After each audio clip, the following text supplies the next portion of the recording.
Alright, let's do this. But first... Alright, we should be... Wait.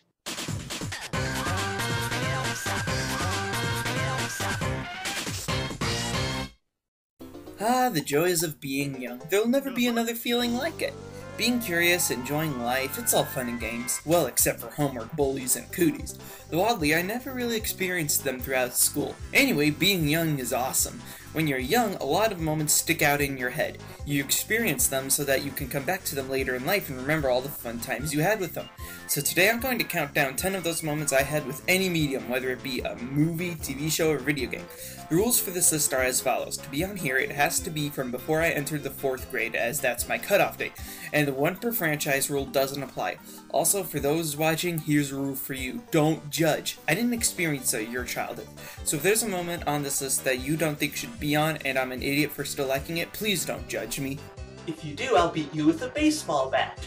With all that said, let's take a trip down memory lane. To start off this list, I need to talk about one of my family traditions. Every year on Memorial Day weekend, I go to a little place known as Curlew Lake, Washington. And it sucks. It didn't suck when I was younger, but it sucks now because Wi-Fi exists there for about a day until it goes to complete crap. Ah, who am I kidding? I still love going to Curlew anyway. One thing I do there is go over to my relative's house and hang out. Sometimes they even have a video game console there.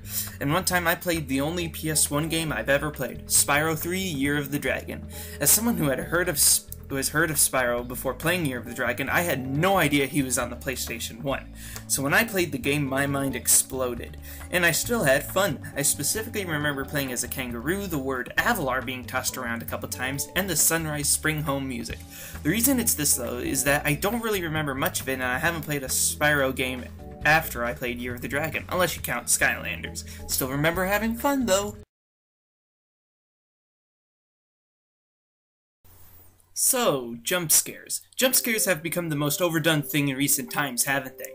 Well, even when I was young, I experienced them occasionally. One time I was at my grandma's house when I was playing Freddy Fish 2. Hot dang, I loved these games. There was even a time in my life where I played Freddy Fish 4 over and over again. I could have put that on the list instead, but I don't want to embarrass myself, so Freddy Fish 2. I remember there was one moment where everything seemed to be calm. You were exploring a school that's said to be haunted, but it's nothing I can't handle. That is, until you get to the certain part of a school when suddenly... Spooky, scary skeletons and shivers down. So yeah, this was one of the first jump scares I've ever had the pleasure of seeing. Why did it scare me this much? I have no idea why, but it did. Because looking back on it now, it has not aged well at all. Because I've been more open to horror being on the internet and all, this just looks like kids stuff now. But hey, if it scared me this much, it should as well be on the list.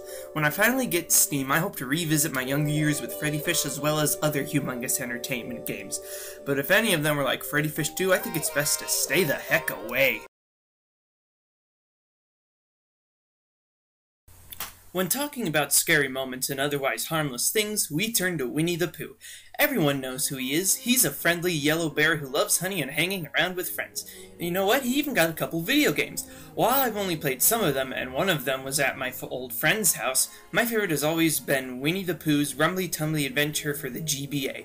Holy crap, does this game bring back memories. I remember having a lot of fun with this game. Everything about it is nostalgic to me. The pixelated graphics, the recognizable characters, the music, dear lord, this game takes me back. However, it also takes me back to the days when I was really scared of this game. Why was I scared? 3 words: heffalumps and woozles. Heffalumps and woozles have always been scary to little children watching Winnie the Pooh. I know I was affected by them. Heck, even when I was at Disneyland, when I was on the Winnie the Pooh ride, I actually closed my eyes and blacked out all the sound because I was so scared of the heffalumps and woozles part. But the scariest moment involving these creatures was in Rumbly Tumbly Adventure. Sometimes in the game you encounter them at random, and it can really be jarring with the happy music changing to a more threatening kind. And since you're in a top-down perspective, you can't really see where the heffalumps and woozles are until they come out of the ether and give you a mini heart attack. In order to get rid of them, you need to pop a balloon that's hidden somewhere in the level. So you need to go exploring, which will likely take a while, which will probably let the heffalumps and woozles track you down easier.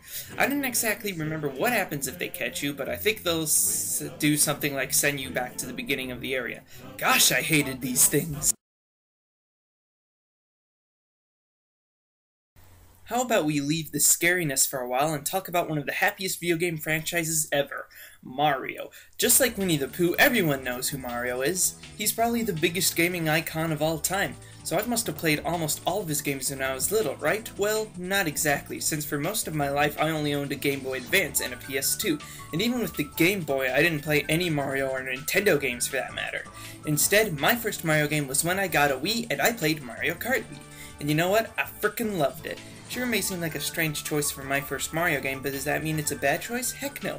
Mario Kart Wii was not only the first Mario game I ever owned, but the first Mario Kart game as well. And I remember having a lot of fun with it. I remember having friends and family at my house and we'd race each other's until our heart's content. I remember Toad's Factory being everyone's worst nightmare for some reason, and Rainbow Road being everyone's second worst nightmare for obvious reasons. When someone fell off the track on Rainbow Road, I actually made it my duty to exclaim what continent they fell in. Yeah, I was a bit of a nerd back then. I'm not anymore, though. The point is, I had a lot of fun with Mario Kart, and I still do today. Okay, you know at least SpongeBob had to be on this list, right? And this is the first of 3 SpongeBob-related things on here. Not only that, but this is the first thing on this list that doesn't have to do with video games. Man, this is working out well for me. When I was little, the SpongeBob SquarePants movie was my favorite animated movie and movie of all time. I still think that to this day. Remember when I said don't judge at the beginning of this video? Yeah, please continue to do that. I could just pick a moment from the movie or the movie in general, but instead I decided to go with the movie's score. Why did I choose the soundtrack of the film? Because it's one of the best movie soundtracks I've ever heard. I remember listening to this music in my parents' car while on road trips and whatnot. I even know that my dad liked one of the songs because it was sung by a band he liked, Wilco. And along with Wilco, a lot of alternative bands that no one has probably heard of are included on this album, included the Flaming Lips and the Shins. However, my favorite tracks were always the ones sung by SpongeBob and the rest of the Bikini Bottom crew, which include the Goofy Goober remix, Best Day Ever, and of course Goofy Goober Rock. I just absolutely love everything about this soundtrack and will continue to love it for a long time. How about we talk about the scary stuff again? And what better way than to talk about a scary but not scary franchise, Scooby-Doo. Scooby-Doo was a big part of my youth. I mean, he was up there with SpongeBob as my favorite thing ever. I watched his shows, I watched his movies, including the bad ones, and I played his video games. One of the Scooby-Doo games I played was Scooby-Doo and the Spooky Swamp. While it wasn't as good as its predecessors, First Frights, it's a pretty okay game. But as I said, this game was real scary for me. Something about the graphics and the music really got to me, but the scariest moment, for me at least, happened in the level El Muncho. Sometimes in Spooky Swamp, as well as First Frights, you need to collect scraps of some sort of clue or a puzzle hidden in a room. Now in Spooky Swamp, once you collected all the pieces, you needed to put them together in a puzzle. And I remember there was one moment in the game where I defeated all the enemies before collecting all the scraps, so the battle theme ended, and when I finally got all the scraps, I could solve the puzzle. But while I was solving it, the creepy and atmospheric music started playing that I really think this game should be recognized for. And after a while of trying to solve it, something just snapped inside me. The visuals got to me. The music got to me. The amount of time it took to solve the puzzle got to me. It actually made me so scared it actually woke me up in the middle of the night and I didn't fall back asleep. I have absolutely no idea why this scared me, but it did. However, while the Spooky Swamp puzzle in El Muncho was terrifying for me, it wasn't my scariest nostalgic moment. My scariest nostalgic moment comes from a game that I've gone on record saying was pretty frightening, at least to me.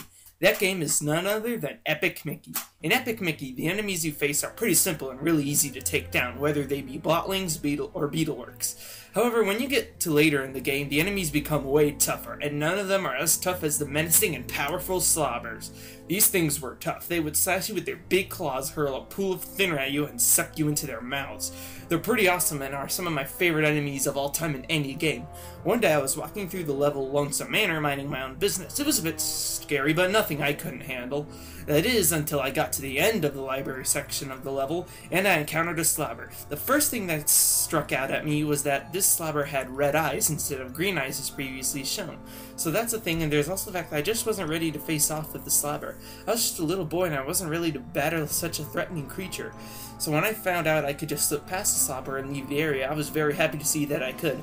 After I left the library and continued exploring the manor, I started to think about that Slobber I left behind. I thought about how it's just standing there, waiting for me to come back so it could try to kill me. And with that in mind, just like Spooky Swamp, this fact kept me up at night. I'm okay now, but dang, if you've ever wanted a story about what happens when you not fight enemies, this would be that story. A lot of things can be nostalgic for people, but I bet none of them are as nostalgic as Christmas. There's really not a holiday like it. The feeling when you wake up on Christmas morning, opening presents, going to see other family members, it's a great time to be alive. And one of the best parts of Christmas is watching Christmas specials. But oddly enough, I didn't watch very many Christmas specials when I was younger, at least popular ones. I mean, I watched classics like Charlie Brown and The Grinch, but I also never watched A Christmas Story or It's a Wonderful Life. Instead, my favorite Christmas special has always been a little 60-minute special from the educational show Arthur. That episode is none other than Arthur's Perfect Christmas. In this special, Arthur plans to have, well, a perfect Christmas. Along with Arthur's quest, you also get to see many side plots from characters like Buster and Muffy. You really see how each character is celebrating Christmas differently and see the drama they're having. Like with Muffy celebrating Christmas without her best friend Francine and Buster's mom trying to give him a perfect Christmas just like Arthur. I really like the morals and the dialogue the characters have together. It really feels human and it helps kids explain what Christmas really means. The animations looks nice and appealing to the eyes, and the soundtrack is pretty catchy. Sure, it's full of cheese, but I still enjoy listening to it every Christmas. Arthur's Perfect Christmas is the most nostalgic Christmas-related thing I've ever watched. Every time I watch it, I get a warm, fuzzy feeling inside me that hasn't been met by any other Christmas special. So if you've never seen a special, I say please check it out. You won't regret it. As for the second SpongeBob-related topic on this list, number 2 is very personal to me. You'll see soon enough, but first, Creature from the Krusty Krab for the Game Boy Advance. Honestly, I prefer this game over the console version. Not saying the console version is bad, I just find the GBA version more fun. Not only was this my first Game Boy Advance and SpongeBob game I've ever owned, this is also the first video game I've ever played, period. I got the game on Valentine's Day along with the GBA and another game based on the movie Cars. When I booted up CFTKK, my mind proceeded to explode. I had never played the game before, so this was a real game changer. Heh, I made a pun. I had a lot of fun with the game, that is, until I accidentally removed the cartridge while playing and doomed my entire gaming life. Luckily, the problem was fixed soon and I was back to playing. Hooray! I liked the pixelated art style the game had, and if you play the sound effects where you collect health, or items I don't really remember, I'll probably die of nostalgia.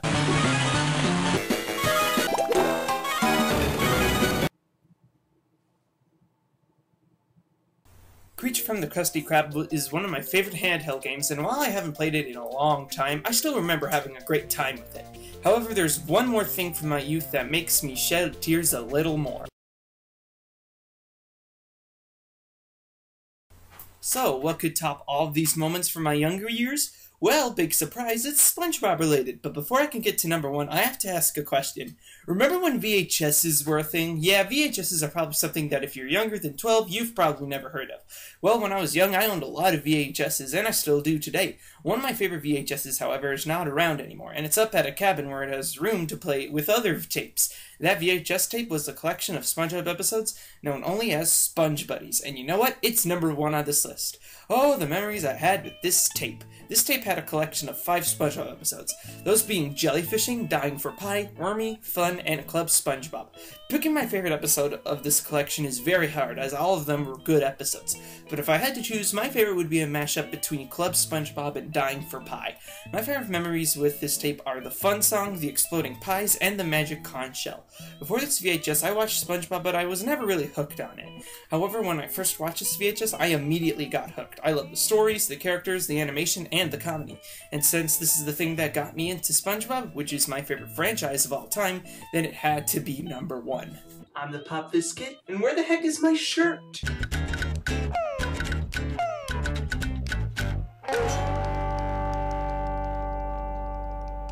I had a lot of fun with the game, that is, until I accidentally removed the cartridge while playing and tuned my entire car gaming...